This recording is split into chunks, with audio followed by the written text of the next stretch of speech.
Hello Libra, Sun, Moon, Rising, and Venus signs. Kamusta kayo? Sana ba'y nasa mabuti kayong kalagayan? Welcome back po sa Star Tarot. At kung bago kayo rito, welcome din po kayo. Please subscribe, like, share my videos, and leave me a comment kung nakaresonate po kayo. Thank you. So first message po ninyo, courage. Ayan, so Libra. Live your life fearlessly with courage, strength, and determination. Okay? Kasi unang-una, wala naman talaga tayong dapat nakatakutan, wala naman tayong dapat na ikabahala. 'Di ba? If we are just offering everything to God, if we are um, uh, offering everything, when we are surrendering everything to God, 'di ba? We have nothing to worry about, we have nothing to fear.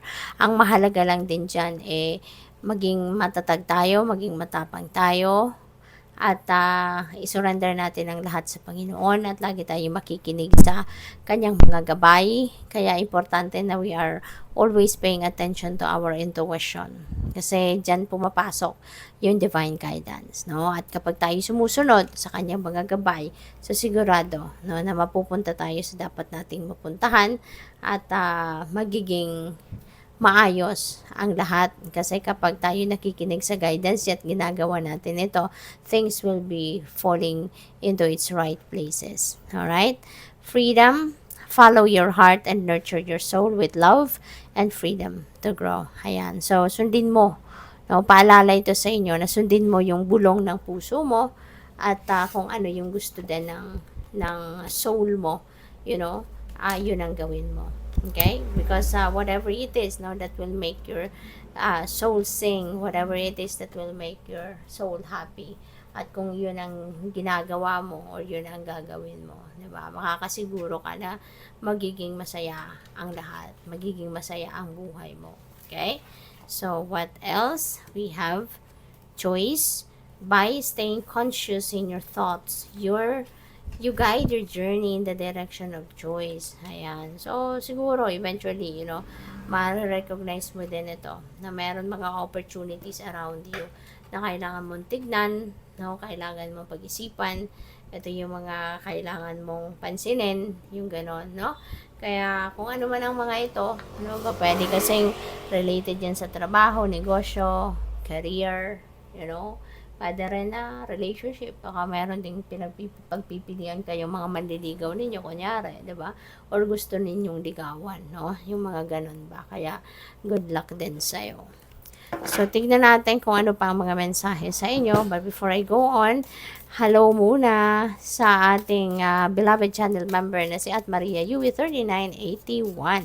Maraming salamat po for your support sa aking channel.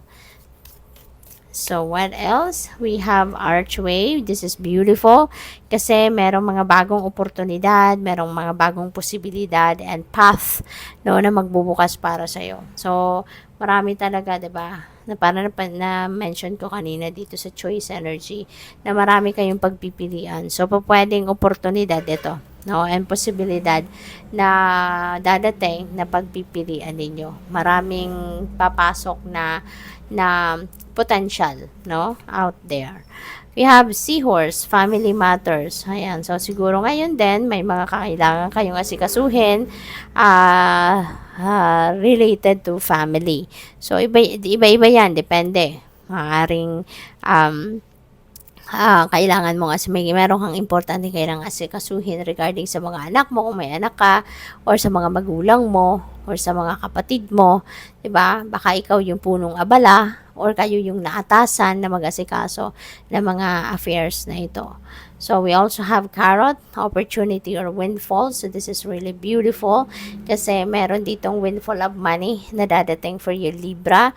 Meron ditong perang dadating na hindi mo inasahan, yung ganon. It could be a win, it could be a gift, no? It could be an inheritance. So, depende sa inyong sitwasyon. But definitely, there could be a windfall of money, no, na pwedeng kumatok sa inyo sa ngayon.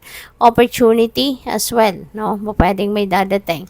So, feeling ko, opportunity ito na pagkakaperahan ninyo. Diba? Pagkakakitaan, no? So, baka job offer. Pwedeng job offer, pwedeng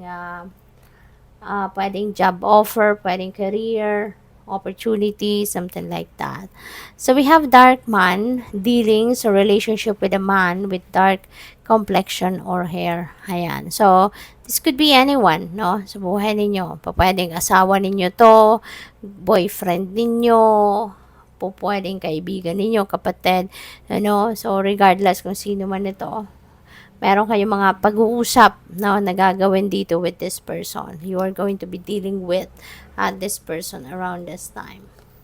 We also have feather. Someone you know is undependable and insincere. So, pwede na si dark man ito. No? Madidiscover ninyo na hindi pala siya mapagkakatiwalaan. Madidiscover ninyo na hindi siya matapat sa'yo. Hindi siya sincero sa'yo. Diba? Or, pwede rin naman na hindi si dark man ito. Kasi baka ibang mga bagay ang pag-uusapan ninyo ng dark man na to.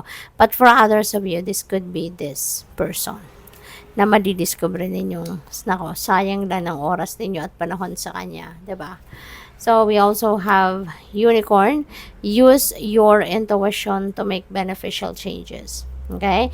Kaya importante na lagi kayong makikinig, no? Sa inyong intuition, lagi ninyong susundin kung ano man ang bulong ng inyong intuition. Okay? Kasi maaaring meron dito mga pagbabago na gagawin kayo or mga pagbabago na marirealize ninyo na kailangan ninyong gawin. No? Kaya, lagi kayong makinig, lagi kayong mag-tune in sa inyong intuition because the divine universe will always, will always guide you towards the right path, no?